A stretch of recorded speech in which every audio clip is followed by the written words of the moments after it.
Bonjour, nous sommes de retour ici au détachement R 181 pour cette conférence sur la défiscalisation qui n'avait pas pu avoir lieu tout à l'heure et qui se tient maintenant à 12h30 jusqu'à 12h50. Merci de la suivre, merci d'être avec nous. Nous sommes avec Média Casabat qui est donc la chef de la division régulation économique et développement durable donc de la DESAC OI. Et donc elle va nous expliquer aujourd'hui les bienfaits, en tout cas peut-être les meilleures manières de présenter son dossier de défiscalisation parce que c'est bien joli d'avoir des projets et on en a passé en revue un certain nombre au cours de ces 2 jours, mais encore faut-il pouvoir les financer.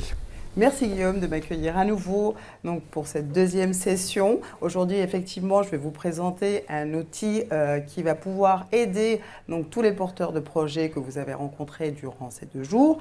Alors, l'aide fiscale à l'investissement. Qui est concerné? Alors, les aéronefs, les bâtiments, est-ce que les simulateurs sont concernés? Est-ce que les drones, comme le projet qu'on vient de voir, pourraient être concernés? Les équipements? Alors, il faut se référer à une définition de l'investissement, donc au sens de l'article 2 du règlement européen 651-2014, donc du 17 juin 2014. Donc, tout dépendra de l'utilisation du produit que vous allez vouloir défiscaliser. Donc, le classique, aujourd'hui, dans l'aéronautique, c'est l'aéronef. Donc, très souvent, je vais prendre cet exemple-là, mais sachez qu'il faudra faire une étude pour les cas particuliers, notamment pour les projets de simulateurs sur la plateforme, qui pourront sans doute, très probablement, s'inscrire dans cette démarche de défiscalisation d'aéronefs. Alors, on dit défiscalisation, donc c'est un terme, on va dire, assez vulgarisé. Finalement, c'est un agrément fiscal donc français pour obtenir ou un crédit d'impôt ou une réduction d'impôt sur le revenu, sur l'IS ou alors sur l'IR du porteur de projet. Il est codifié de 2 façons différentes dans notre Code général des impôts. Tout d'abord, pour la réduction d'impôt à l'article 199 indécis B du Code général des impôts, il s'agit de tout contribuable français résident en France et qui souhaite investir de manière productive sur les territoires de l'outre-mer, y compris Mayotte. Et vous avez également un 2e dispositif qui est le crédit d'impôt à l'investissement productif outre-mer. Donc ce sont toujours 2 produits outre-mer. Et cette aide fiscale est codifiée à l'article 244 quater W du Code général des impôts. Ce dispositif, donc, pour la partie crédit d'impôt, est très très souvent utilisé pour les aéronefs. Donc, dans le cadre de ce 2e volet, donc de la défiscalisation, c'est essentiellement donc, pour les entreprises qui ont un impôt sur le revenu ou un impôt donc IS et qui ont une activité qui relève de l'article 34 du Code général des impôts. Donc, comme vous pouvez le constater, 2 dispositifs, réduction à l'impôt ou crédit d'impôt, avec des taux différents parfois. Donc, pour le crédit d'impôt, nous avons un crédit d'impôt de 35% du prix global du produit. Donc, si vous avez un aéronef de 10 millions d'euros, donc ça sera 35%. Et si, pour la partie réduction d'impôt, ça peut varier de 35 jusqu'à 56. Donc, c'est très, très intéressant.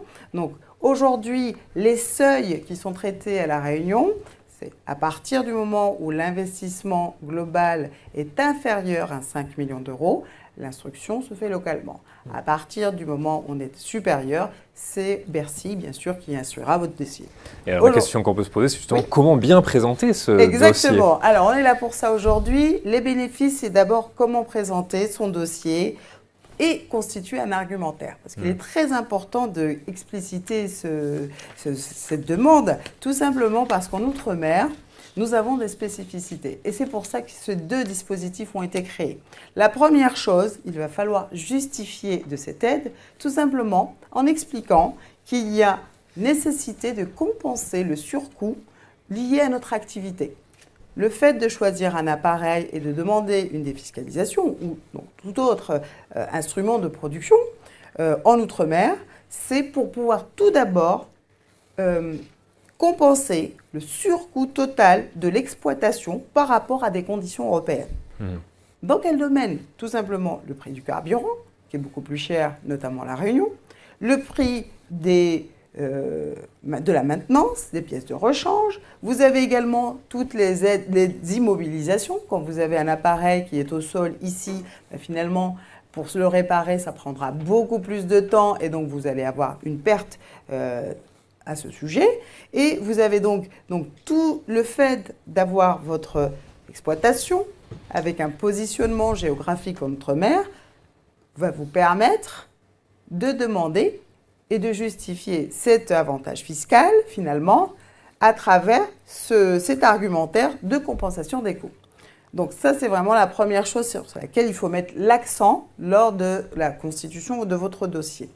À titre d'exemple, quand on exploite un aéronef, qu'il s'agisse d'un hélicoptère, d'un avion, dans notre zone océan Indien, le prix du carburant à Mayotte est 44 fois plus cher qu'à La Réunion et le prix du carburant à La Réunion est également beaucoup plus cher que le prix en métropole. Donc cela crée effectivement une différence finalement en termes de concurrence et ce système de fiscalité très particulier vient justement rétablir cet équilibre et créer, tout en demandant en même temps aux entreprises de créer de la plus-value, une valeur ajoutée aussi bien au niveau développement durable, économique et aussi au niveau de l'emploi. Donc les bénéfices seront donc tout d'abord, il va falloir expliquer qu'il s'agit de bénéfices pour le développement de nos territoires. Donc après avoir argumenté sur le surcoût, qu'il est nécessaire de quantifier et de démontrer que finalement notre avantage fiscal est justifié, il est intéressant de pouvoir prouver qu'on participe au développement de notre territoire, notamment avec la continuité territoriale, le développement économique, touristique, social de notre île ou de l'aéroport tout simplement. Et à l'instar des territoires qui sont régions ultra-périphériques, aujourd'hui, ces dispositifs nationaux permettent de créer un équilibre entre, effectivement, la métropole et l'outre-mer. Donc, il faut aussi, au-delà même de cet équilibre à créer, montrer que quand on demande cet avantage fiscal, c'est aussi pour mettre en valeur nos territoires et montrer que le savoir-faire professionnel, donc économique, va bénéficier à La Réunion, à Mayotte, dans l'océan Indien, en tant que vitrine. Donc il y a une forte, ou alors que c'est une forte attente de notre territoire. Par exemple, pour la surveillance maritime qu'on a vu tout à l'heure pour les drones, si c'est une forte attente sur un territoire, il faudra effectivement bien le préciser dans son dossier. Donc afficher clairement une nécessité ou une stratégie de s'ancrer sur le territoire permettra de justifier et sera un bénéfice pour le territoire. Donc aujourd'hui, quand on prend un territoire qui est en fort développement au niveau offre touristique, on va demander, bien sûr, d'augmenter sa flotte pour une compagnie aérienne. Et donc, le fait d'augmenter l'offre de sièges pour les touristes et changer d'appareil qui serait donc avec une plus grosse capacité serait effectivement un argument tout à fait justifié pour pouvoir prétendre à ce genre d'aide. Est-ce que les emplois créés, les emplois induits par le projet rentrent dans cette partie-là? Tout à fait. Alors, c'est un point qui est vraiment très, très regardé par Bercy et également ici par la DRFIP, c'est-à-dire la masse salariale globalement de l'entreprise qui est porteuse de cette demande, mais aussi le nombre d'emplois créés. Il est nécessaire, à minima, pour chaque demande, de pouvoir au moins maintenir l'emploi existant sur les 7 années qui concernent le dispositif fiscal. Et il est beaucoup plus préférable, bien sûr, de pouvoir aussi annoncer et s'engager clairement pour la création de nouveaux emplois dans le cadre de cette acquisition via ce dispositif. Donc aujourd'hui, la plupart des porteurs s'engagent à former des mécaniciens, les embaucher, de nouveaux pilotes. Et donc, tout le secteur qui est concerné par cette défiscalisation va faire l'objet d'une étude au niveau de l'embauche pour pouvoir dire voilà, nous pourrons embaucher à terme sur telle durée, avoir un prévisionnel d'embauche. C'est souvent un critère dimensionnant pour votre dossier. Est-ce qu'il y a des contrôles a posteriori qui pourraient mettre le bénéficiaire en défaut si ces objectifs ne sont pas remplis? Oui, tout à fait. C'est-à-dire qu'en général, on se positionne sur un secteur, etc. Et si les critères qui ont fait que votre dossier était éligible n'étaient plus respectés, et il n'est pas exclu, comme on peut le voir dans le cadre de la défiscalisation d'immeubles, hein, d'avoir à rembourser si ce n'était pas bon. Et c'est sûr que sur le critère emploi, il est regardé notamment si vous réitérez une demande, parce que très souvent, quand on a découvert ce dispositif, on réitère et en tout cas dans le domaine des compagnies aériennes, on va jusqu'à modifier complètement le paysage de sa flotte.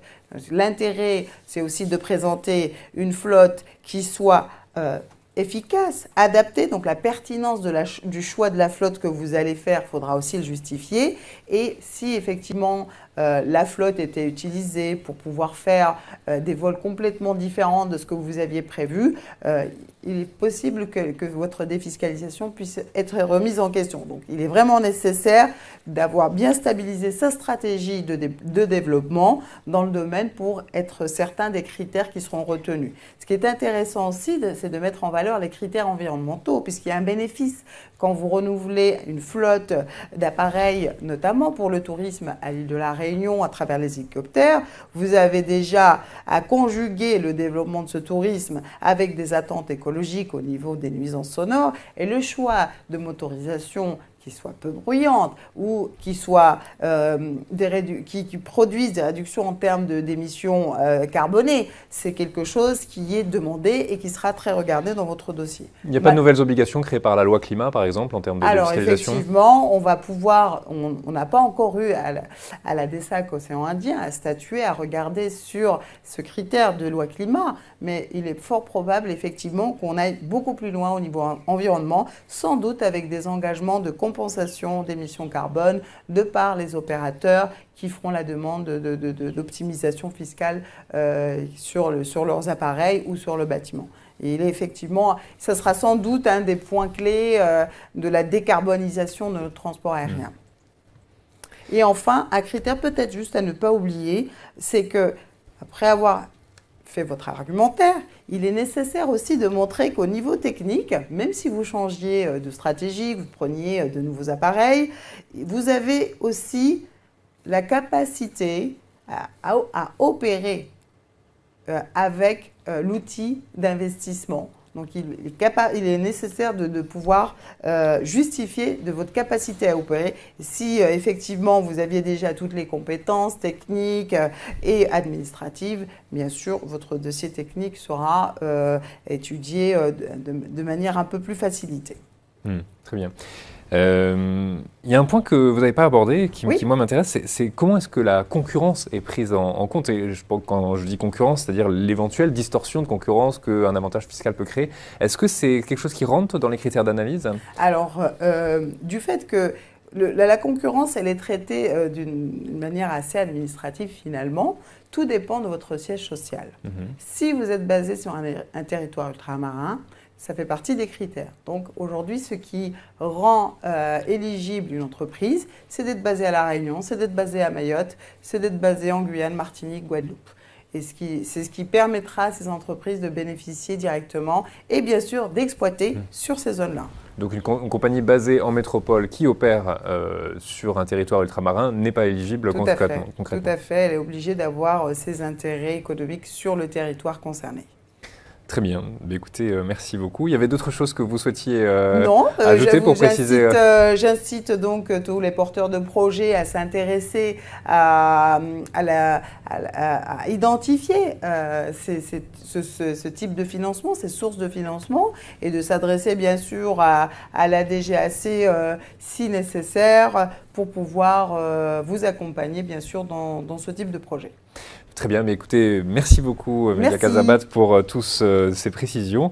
J'espère que ça a été clair. En tout cas, je pense que ça a été très clair pour la constitution des dossiers et les critères qui prévalent. Merci pour ces explications et je vous dis à cet après-midi, 13h30, pour la suite de nos conférences.